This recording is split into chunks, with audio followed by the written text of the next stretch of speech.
This is the second podcast of the Three Idiots. I'm Chris. I'm Bobby. I'm Josh. And we weren't really sure what we were going to talk about today until Bobby came over a little bit ago and started talking about the Trayvon Martin case. And I didn't hear him all the way out because I figured it would make a good topic.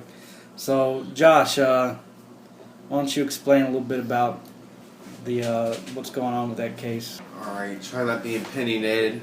Just get simple. February 26, 2012, in Sanford County, Florida, a young African-American male at the age of, 16, 17, named Trayvon Martin, left his dad's house with his stepmom there. It was a well-to-do community. It was gated. Wait a second. You just started reading about this today, and you got the whole fucking thing memorized? Okay, after that shit, Trayvon Martin went to a convenience store, bought some Skittles, a drink, like a Snickers or whatever. Went back home. It was cold, unusual cold, rainy Florida night. And of course he lives in a gated community, so there's going to be security guards. It's not like your ordinary neighborhood you live in, especially if you're all rocking out in P-Town. A security guard named George Zimmerman just thought He wasn't a security guard. Trayvon Martin was suspicious. I'm putting quote fingers up. Then it became an altercation. Then it became gunshots. Then it became protests and a murder trial. And that is where we are tonight. And of course, right now, on July 13, 2013, at 8:53 p.m., and there is no verdict, so we're open to discussion. I'm gonna give a little brief background of George Michael Zimmerman. Go ahead. He was born October 5th, 1983, 4 days before my birthday. Holy shit. in Manassas, Virginia. Damn. Manassas! So Bull run. I'm standing behind him because he's a Virginian. Yep. Zimmerman's height is reportedly 5'7". Wait, do we really need to know all this? God damn. His weight was recorded at being 185 pounds. I'm cutting this shit out. I know you gotta get laughing. In 2009, Zimmerman had moved his wife to the retreat of Twin Lakes in Sanford, Florida, a multi-ethnic gated community. In 2005, Zimmerman was charged with assaulting a police officer and resisting arrest after shoving an officer while a friend of Zimmerman's was being questioned about underage drinking. Imagine that. The charges were reduced, then dropped. Also in 2005, Zimmerman's ex-fiancée filed a restraining order against him, alleging domestic violence.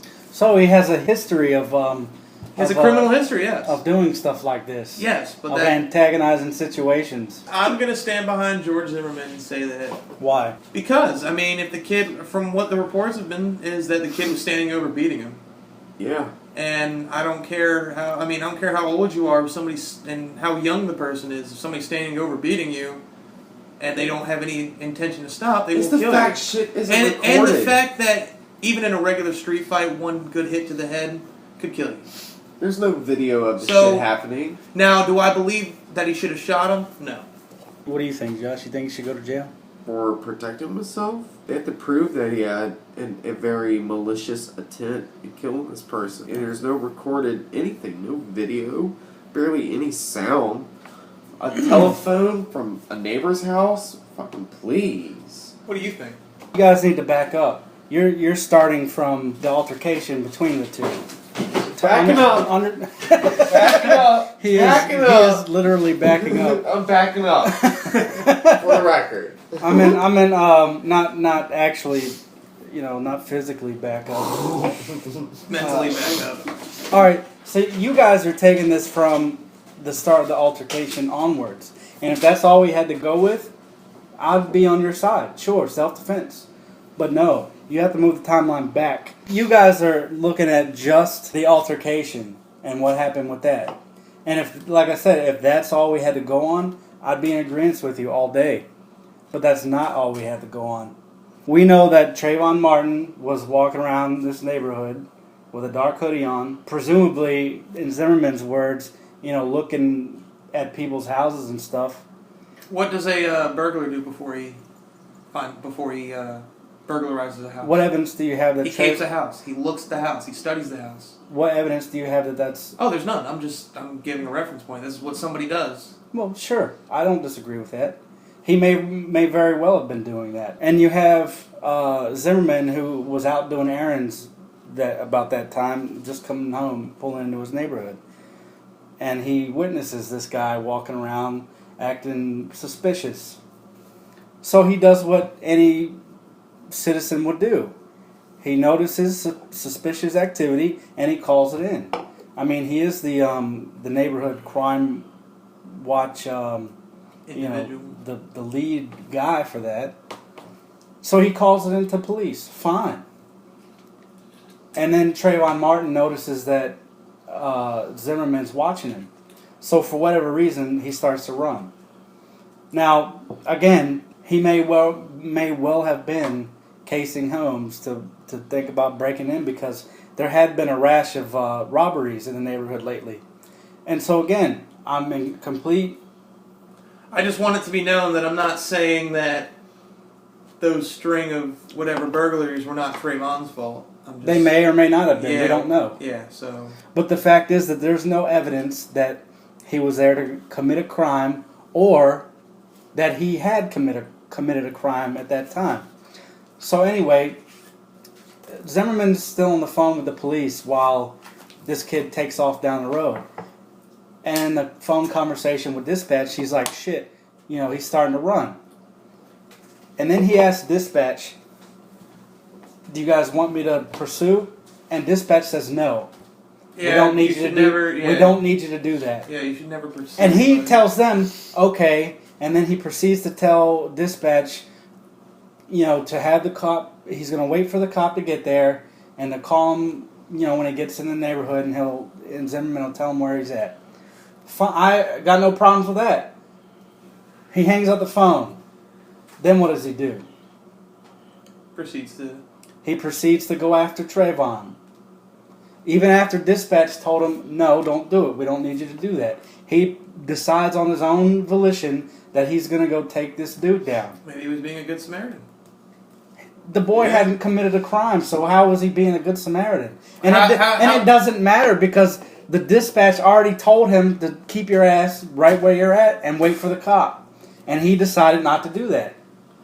All I'm saying is... So instead, he fucking goes after Trayvon.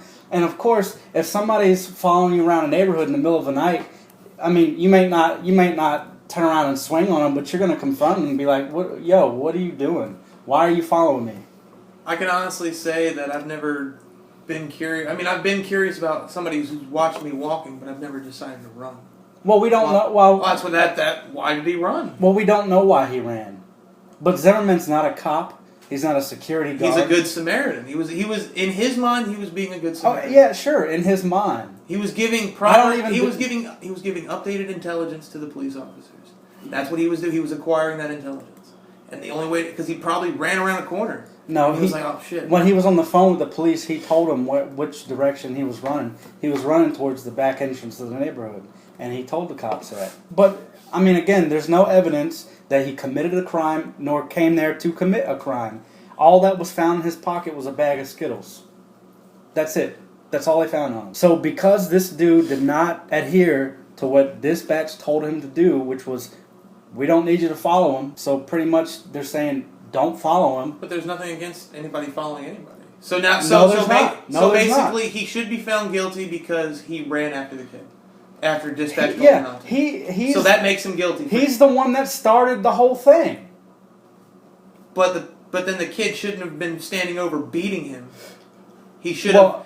Now, if there was a fight, again, Trayvon, if he was defending himself, he defended himself. But when he started getting over the guy, dude, come on.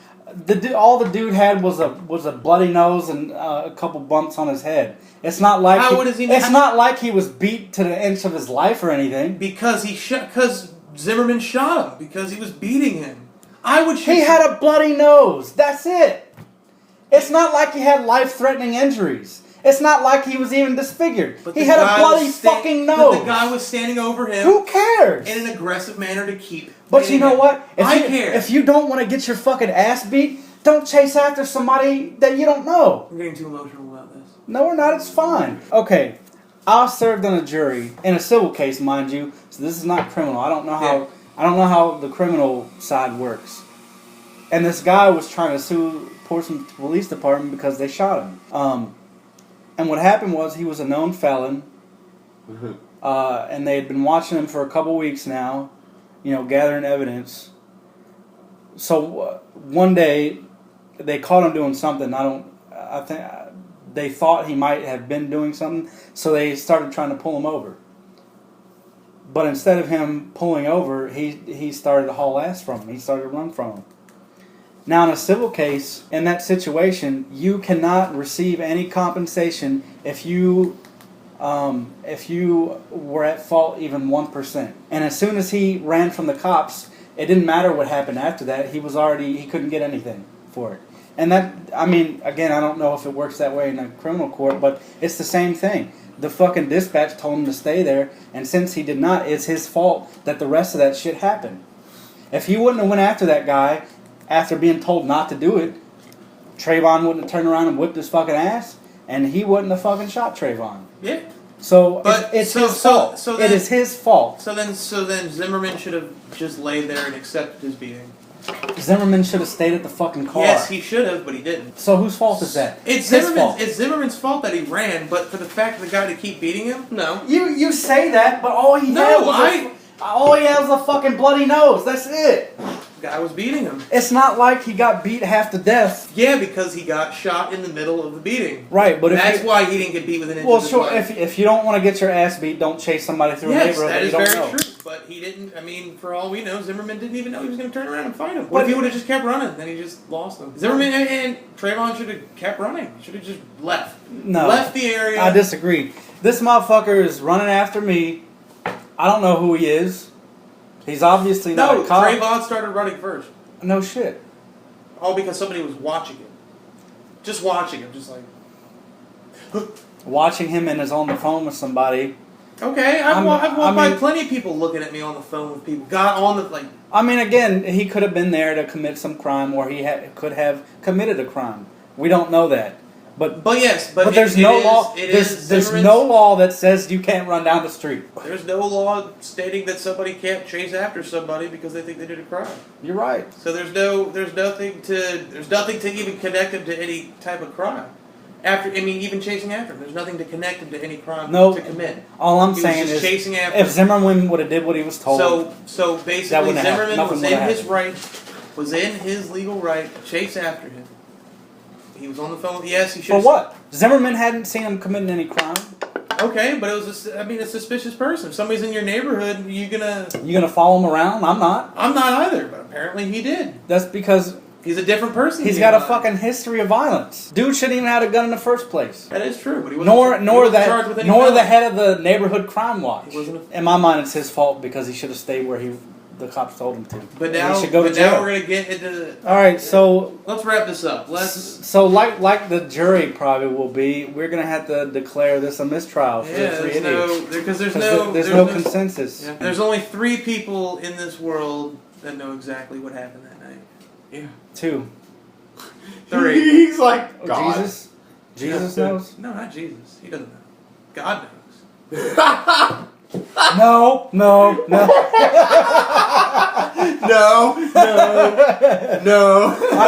But only those 3 people know. Trayvon, Zimmerman, and God. No.